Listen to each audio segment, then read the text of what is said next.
मैं जानता हूं तुम्हारा दर्द बहुत बड़ा है।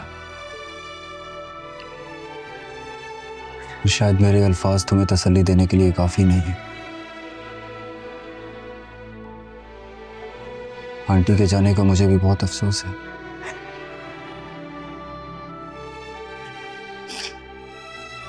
लेकिन तुम खुद को अकेला मत समझना। मेरे होते हुए वो लड़की इस घर में कभी नहीं आएगी, समझे आप? तुम चाहती क्या हो? कि हम तैमूर को हमेशा के लिए भूल जाएं? मैंने तैमूर को इस घर में आने से मना नहीं किया है, मगर तुम समझते क्यों नहीं हो? अब वो लड़की तैमूर की बीवी है। अगर वो लड़की इस घर में नहीं आएगी तो तैमूर भी इस घर में वापस नहीं आएगा।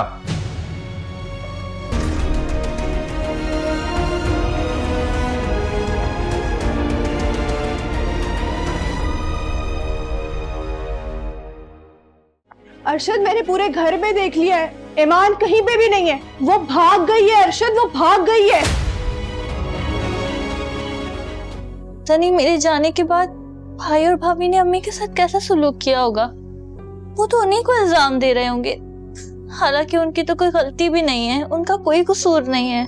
राबिया, तुमने ईमान को उसकी अम्मी के इंतकाल की खबर दी है? हरगिज नहीं। वो बदबख्त लड़की इस घर में अब कभी नहीं आएगी। तैमूर भाई, ईमान की अम्मी का इंतकाल हो गया है। क्या? ईमान की अम्मी का आप प्लीज ईमान को लेकर जल्दी से आ जाएं। ठीक है, मैं ईमान को लेकर फौरन आता हूँ। अब क्या लेने आई है तू यहाँ? तू बेटी नहीं, तू डायन है। अपनी माँ को तो तू खा गई। क्या करने आई है यहाँ? बोल, क्या करने आई है?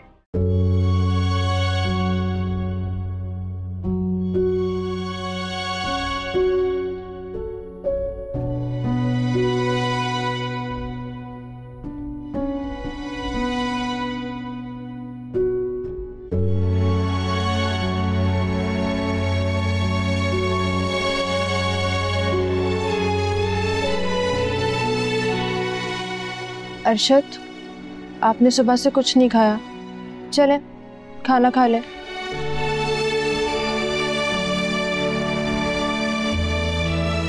अरशद, मुझे तो यकीन नहीं आ रहा कि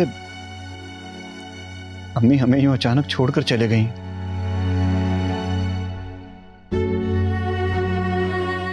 मुझे बिल्कुल भी यकीन नहीं आ रहा है, हालांकि मैं अभी अपने इन हाथों से अम्मी को कब्र में उतार कर आ रहा हूँ। लेकिन अरशद, अम्मी की मौत में आपका क्या कसूर है? कसूर तो सिर्फ ईमान का है। अम्मी की मौत की जिम्मेदार ईमान है। नहीं राबिया, सिर्फ ईमान ही नहीं, हम दोनों भी अम्मी की मौत के जिम्मेदार हैं। ये आप क्या कह रहे हैं अरशद? हमने क्या किया है? असल मुजरिम तो वो है। राबिया, मैं इस वक्त तुमसे बहस नहीं करना चाहता हूँ। तुम प्लीज ये खाना उठाओ और जाओ। मुझे कुछ नहीं खाना और ना ही मुझे भूख है।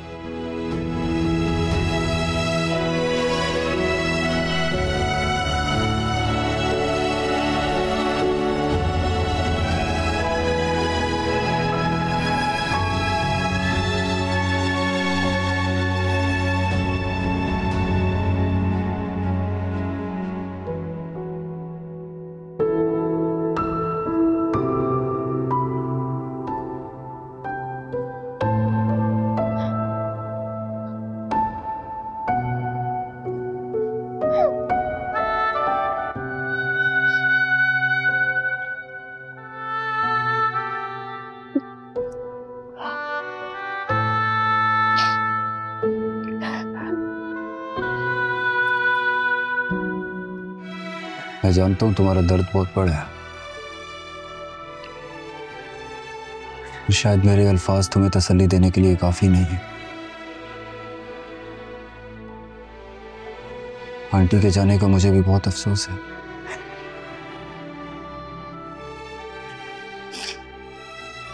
लेकिन तुम खुद को अकेला मत समझना। मैं हमेशा तुम्हारे साथ हूं। आप भी सही कहती थी, अम्मी की मौत की जिम्मेदार सिर्फ मैं। वो इस जिल्लत बर्दाश्त नहीं कर सकी और इज्जत की बात मर गई। नहीं नहीं ईमान, तुम अपनी माँ की मौत की जिम्मेदार नहीं हो। हर इंसान को एक न एक दिन जाना है और उसकी मौत का वक्त मुकर्रर है जिसमें सिर्फ अल्लाह की रजा होती है। तुम्हें भी अल्लाह की रजा में राजी होना होगा।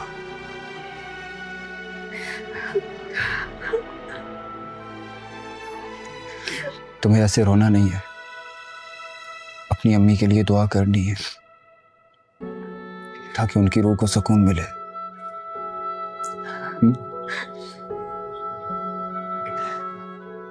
मैं पानी लेकर आता हूं तुम्हारे लिए।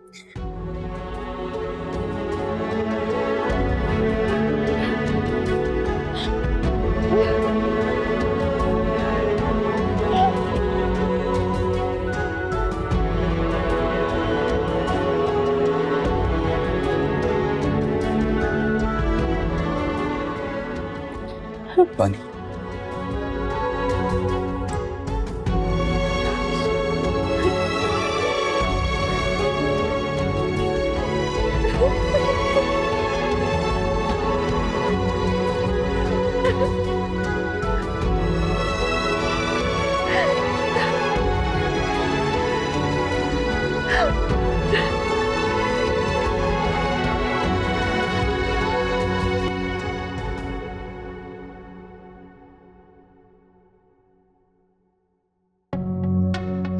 अच्छा, चलो ठीक है।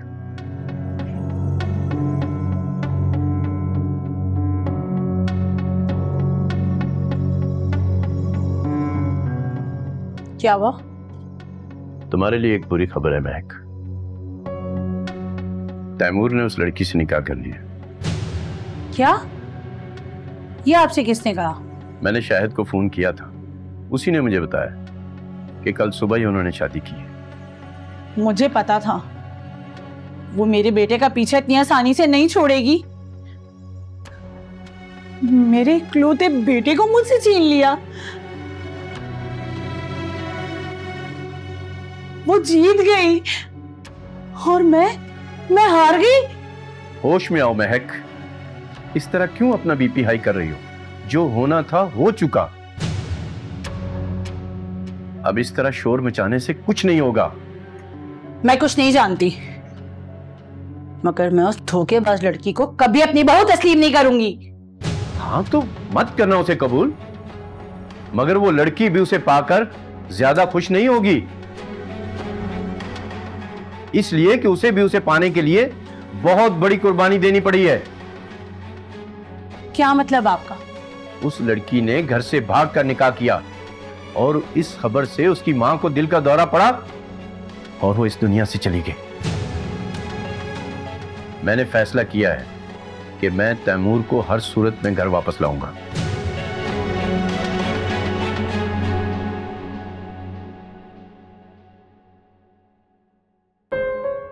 तैमूर, आप कहीं जा रहे हैं? हाँ, वो हसन को जॉब के लिए कहा था, उसी के पास जा रहा हूँ।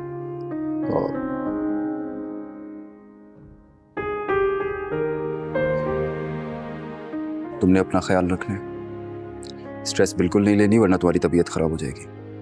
मैं बिल्कुल ठीक हूँ और मैं अपना बिल्कुल ख्याल रखूंगी। आप परेशान नहीं हो, बेफिक्र होके जाइए। जल्दी आ जाऊंगा मैं। बाय। ठीक है बाय। और हाँ, अगर तुम्हें कुछ चाहिए हो तो शायद चाचा से कह देना। ठीक है, अल्लाह हाफिज। अल्लाह हाफिज।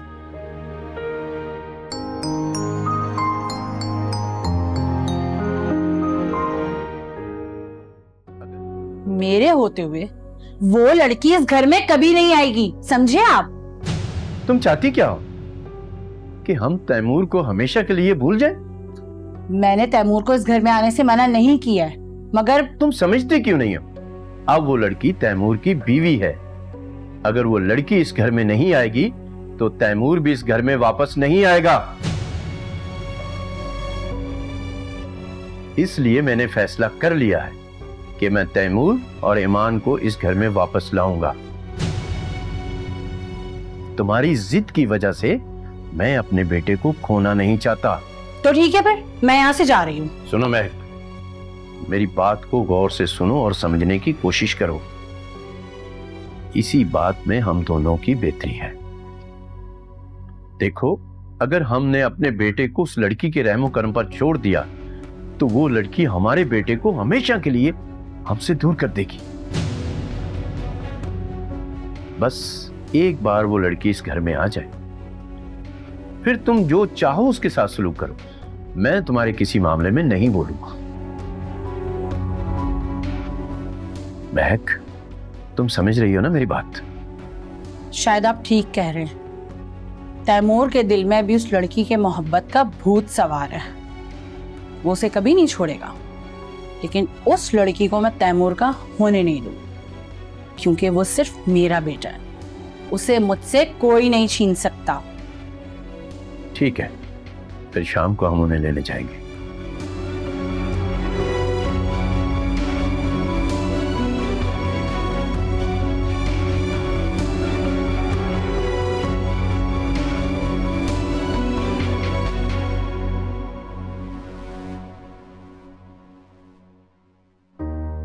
मैं सोच भी नहीं सकती थी राबिया भाभी के दिल में तुम्हारे लिए इतनी नफरत भरी होगी।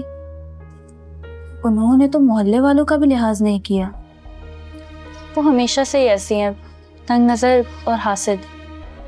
न जाने वो मुझसे किस बात में एहसास कमतरी का शिकार है। मैं जब उस घर में थी ना, जब भी उन्होंने मेरी हमेशा हर बात पे मुखालफत ही की है।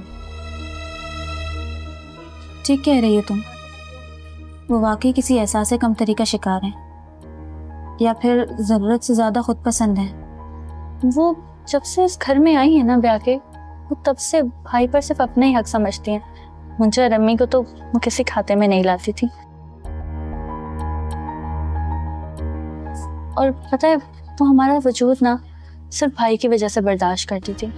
अपनी नाराजगी, अपनी नापसंदीदगी कभी उन्होंने जाहिर ही नहीं की। मगर तुम्हें उनसे घबराने की जरूरत नहीं है। वो घर तुम्हारे अब्बू का है। भाभी कौन होती है तुम्हें उस घर से निकालने वाली? वो घर तुम्हारा भी उतना ही है जितना कि भाई का। ईमान, तुम फौरन भाई से उस घर में से अपना हिस्सा मांगो और उन्हें तुम्हारा हिस्सा देना होगा। लेकिन फातिमा, मुझे कुछ नहीं चाहिए। मेरा हक तो सिर्फ अम्मी के दम से था ना। जब वो ही नहीं रही तो मैं ये सब लेकर क्या करूँगी? मेरे लिए सिर्फ तैमूर का साथ और उसकी मोहब्बत ही काफी है। ठीक है फिर, मगर तुम अपना हक छोड़कर अपने साथ बहुत बड़ी ज्यादती करोगी। वो रकम तुम्हारे काम आ सकती है। अगर भाई का खून सफेद हो गया है तो तुम्हें भी कोई मुरव्वत दिखाने की जरूरत नहीं है। फातिमा, बस तुम मेरे हक में दुआ करो। अम्मी ना मुझसे नाराज होकर उस दुनिया से गई हैं। दुआ करो मुझसे राजी हो जाए, मुझे माफ कर दें। तुम फिक्र मत करो, आंटी तुमसे बहुत मोहब्बत करती थी। तुम्हारी खुशी और भलाई के लिए उन्होंने तुम्हें माफ कर दिया होगा। तुम्हारा बहुत शुक्रिया। तुमने मेरे बुरे वक्त में मेरा बहुत साथ दिया।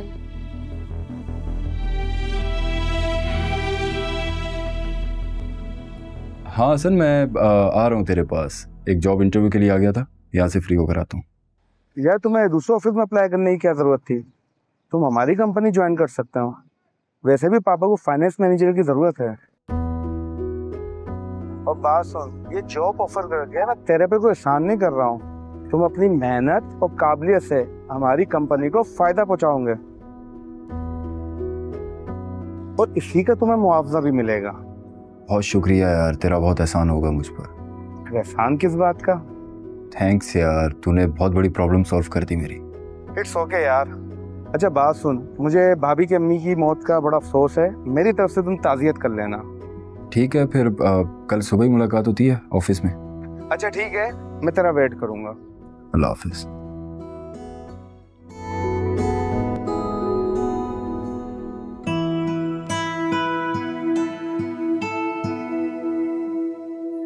बस एक बार जॉब स्टार्ट हो जाए ना, उसके बाद जैसे तुम्हारा दिल करे डेकोरेट करने इस अपार्टमेंट को।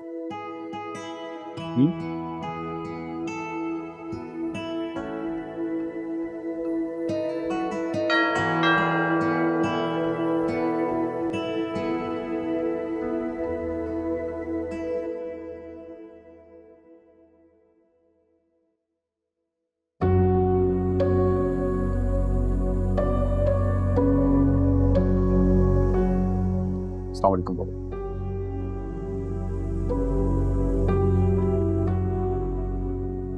मैं ईमान की वालदा की ताज़ियत के लिए आया। आई एम सॉरी बेटा, मुझे वाकई उनकी मौत का बहुत अफसोस हुआ है। अल्लाह ताला उनकी माफ़रत फरमाए। आपका बहुत शुक्रिया बाबा, लेकिन आपने खामखा यहाँ आने की जहमत की। मैं आपके लिए चाय का कहता हूँ। शायद चाचा, मैं यहाँ चाय पीने नहीं आया, बल्कि तुम दोनों को अपने साथ अपने घर ले जाने के लिए आया।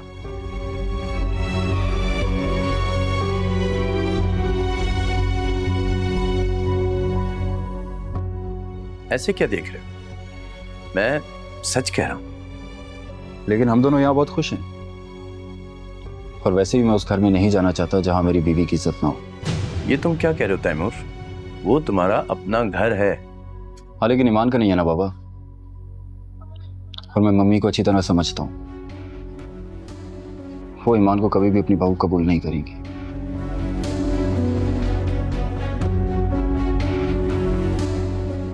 वैसे भी वो अपने से कम स्टेटस वाले लोगों को हकीर और कमतर समझती है, इसलिए मैं अपनी बीवी की बेइज्जती नहीं करवाना चाहता। देखो, ऐसा कुछ नहीं है बेटा, मैं तुम्हें यकीन दिलाता हूं। नहीं बाबा, अगर आपकी बातों में सच्चाई है तो मम्मी को यहाँ खुद आना पड़ेगा ईमान को लेने के लिए।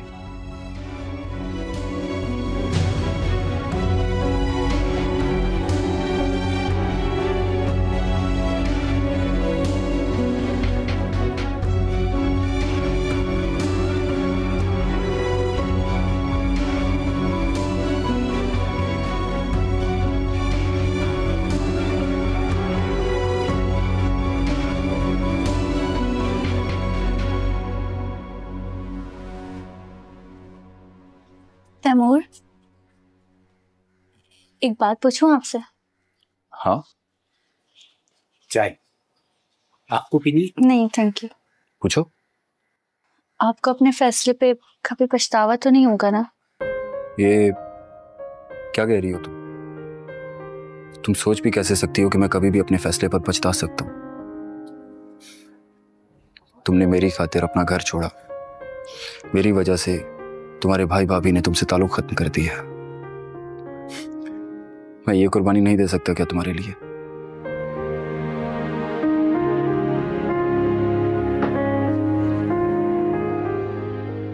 तुम बीवी हो मेरी जिम्मेदारी, तुम्हारी इज्जत और तुम्हारा मान मुझे बहुत अजीज है। जिस घर में तुम्हें ये मुकाम नहीं मिलेगा, मैं उस घर में कभी नहीं जाऊंगा। इतनी मोहब्बत करते हैं आप मुझसे? इससे भी ज्यादा। तो फिर सारी उम्र मेरा ऐसे ही साथ देना, मुझे कभी अकेला मत छोड़ना तैमूर। कभी नहीं छोड़ूंगा, वादा करता हूं।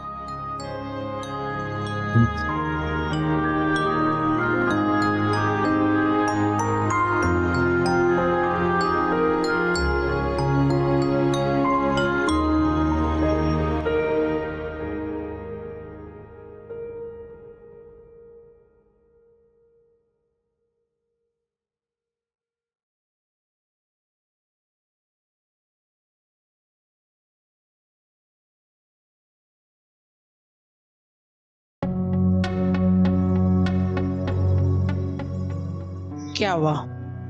तैमूर नहीं आया आपके साथ, या फिर उसकी बीवी ने आने से मना कर दिया? उसने यहाँ आने के लिए एक शर्त रखी है। कैसी शर्त? वो ये कि तुम्हें खुद जाकर ईमान को अपनी बहू तस्लीम करके इस घर में लाना होगा।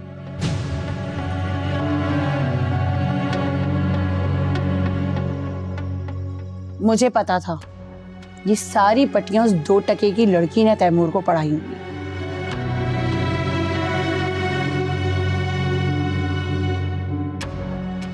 अंदाजा नहीं था कि वो तैमूर को ढाल बनाकर मुझे ब्लैकमेल करेगी। वो लड़की सिर्फ मुझसे बदला लेना चाहती है,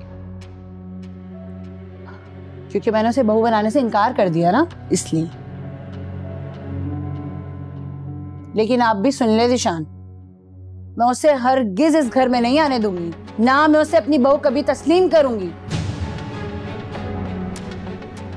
जाके बता दें अपने बेटे को, अगर उससे अपनी बीवी की इतनी परवाह है ना, तो मुझे भी अपनी अना बहुत अजीज है।